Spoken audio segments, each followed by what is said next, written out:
Hey guys, how is everybody? I hope everybody's well. Welcome to all the new subscribers.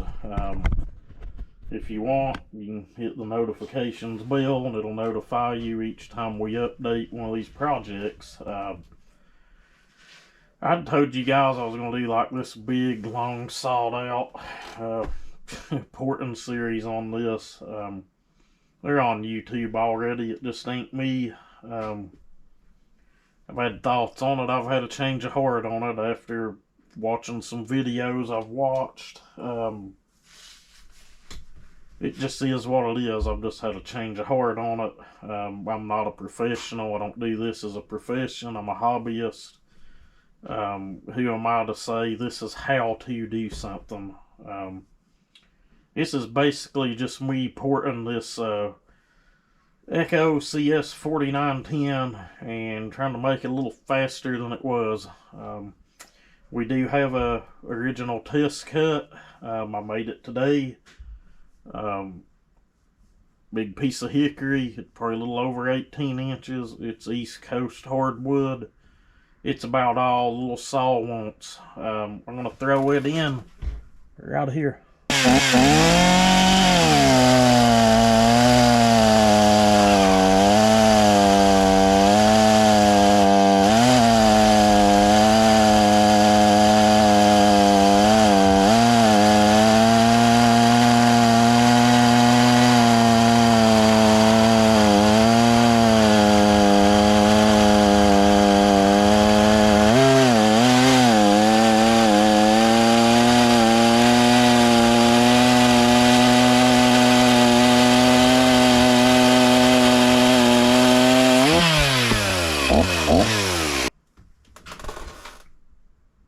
And boom, like magic, we're back. I'd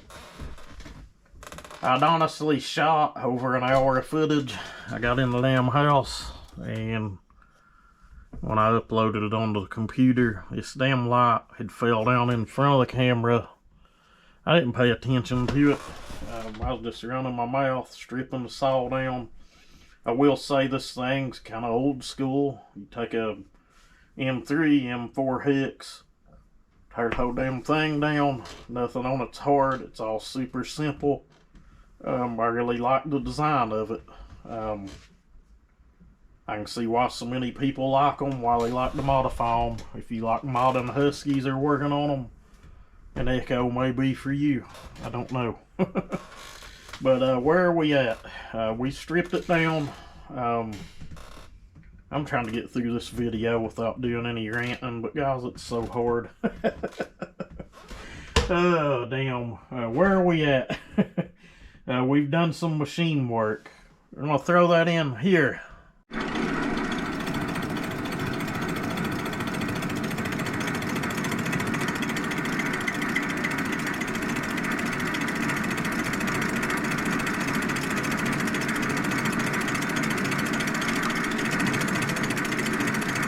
Nice and slow, really fine passes. Leaves a really good finish with these little Asian leaves, I guess you can call them.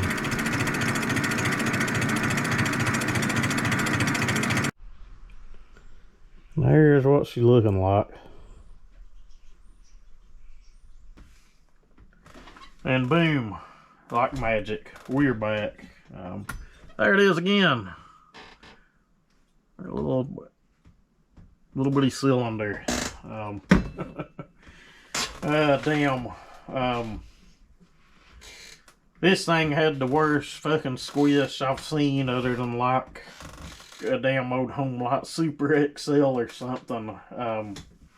But shit, you know, I was telling JK about it on the phone, and he said, hell, I don't even have a damn solder that big, but you can pick that up at Lowe's or Home Depot. This come from Lowe's. It's over 100 thou.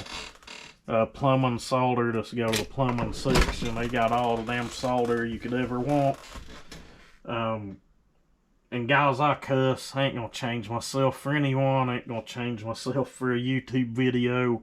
My channel's set to over 18 only, so you know, if it ain't for you, I ain't even gonna apologize over who I am. But Anyway, back to the saw.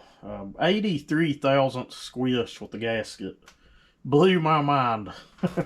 I checked compression after I done the test cuts. It had 150 psi.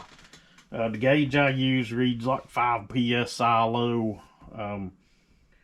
It's old. It's got a big long hose automotive gauge, but we called it 150 psi because it's what it showed on the gauge.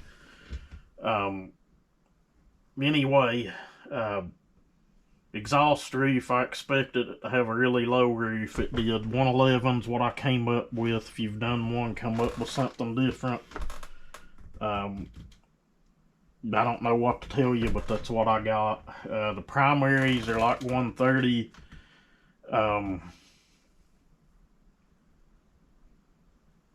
The secondaries do open a little earlier than that. It's just a couple of degrees. They got a really steep angle on it. I'll give you a look at the cylinder in a little bit, but and the intake was like dead on 71 degrees.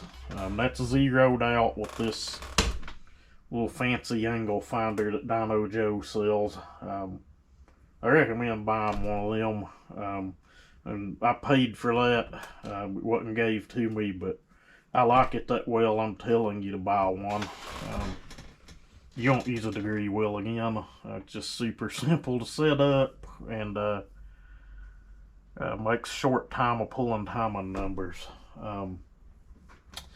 Anyway, where we are at now, we have 22 thousandths squish.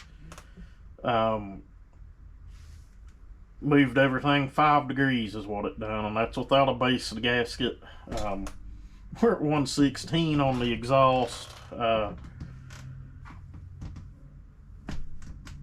135 on the uppers, or on the primaries, and 76 on the intake. I'm gonna probably pull you guys off the tripod to give you a look at the cylinder and what I may or may not have planned for the thing. I what that thing looks like up close. You just spin it around. You kind of got to turn your head sideways to read it, or I do because I wear glasses, but it's a pretty neat little deal. Let me get this ring back out of the cylinder.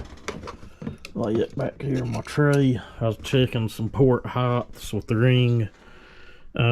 Combustion chamber on this, if you've ever pulled an old home light apart, really similar. It doesn't really have like a squish band, rather it just starts tapering from the edge of the cylinder wall all the way in. Transfers really steep angle on the secondaries. The primaries look to choke the hell down to me. Your primaries are always on the exhaust side, but normally they are larger than the secondary, but I don't know what the process is behind that, but I'm sure there's other saws that are that way. There's a lot of room for improvement there. I don't really want to get into, a debate on who's wrong or who's right, but we will be doing some work here. It's got a bridge, kind of like a 372. Me personally, I take it down. Other people leave it. It's all up to you what little material you move from right there. I don't think it's really going to kill case compression much at all, but whatever, to each their own. I've always pulled it out. My saws always seem to rev out and pull good, so I don't know. Who knows? Maybe they would run better if I left it. I don't know. Who am I to say? First person I seen do that was the Saw King, old Rich Dugan. Guys, I'll take his word for it over about anybody's, honestly. Man's built and sold more hot rod saws than most of us will ever even begin to imagine to see or work on. But anyway, I'm sure most of you have watched that porting series as well. Intake port, that's kind of what I wanted to show you guys. Speaking of timing, I don't know that they're all this way, but maybe you can see it. Yeah, you can see it right there shining. And a lot of saws are this way. The cylinder plating is kind of sticking up in there. It's probably 15 or 20 thousandths at the most. I will be blending that in. I'm undecided on whether I want to square the floor of that off. If I grind these down evenly, I'm probably not going to touch the intake port at all. Just kind of blend that little plating overhang in, texture it, and call it a done deal. I probably will try to unshroud the primaries a little, and I don't mean hog them out. I just mean like minimal airflow work. And airflow work does help to an extent. Some people take it overboard. We kind of went over that in the 365 series. I need to leave the discussion on that saw out of this video, I guess, but not really the way I would have initially built that thing. We may pull that one back out and do another video on it one day and discuss how I feel it should have been done, and just a simple woods port on it would have ran better, I think. But now it runs strong. It's been machined and port timing corrected on it, and a bunch of the garbage I've done to it corrected. But enough about that. I'll give you a look at the exhaust port. Nothing special here. It's not super wide. Another close up of that machine work. It ain't bad for a, you know, a $900 lathe, and the damn cutter that's in it right now I think came from Harbor Freight. I'm probably going to go to high speed steel on that and make my own cutters, but that's going to take some practice. But in the end, I think it'll be well worth it. But where we're at now, like I said, everything, I don't know if I said or not, but everything moved 5 degrees. Yeah, we went over that, but numbers I'm shooting for, and I'll just go ahead and give them. I'm going to use numbers really similar to the last 346 builds I done. They're all on the channel. It was 2150 John Zed. We actually used a big bore on it, but it's still a 346 designed highway cylinder, like a mini 372. Meaning I'm going to run a low roof, shortish blowdown. I'm not going to go real short with it, but I'm going to kind of keep it kind of similar to where it's at now. Numbers I'm thinking in my head is 106, 125, and I'm thinking the intake will fall around 78. And just, you know, do a little bit of flow characteristic work, and get a muffler mod done, pop the flywheel off, throw a little bit of timing at it, and I really think that we can knock some serious time off the cut in this saw, because it was horrible. You're probably over 40 seconds on an 18-inch piece of wood or something. I've got it on the computer, but I ain't really timed it yet. But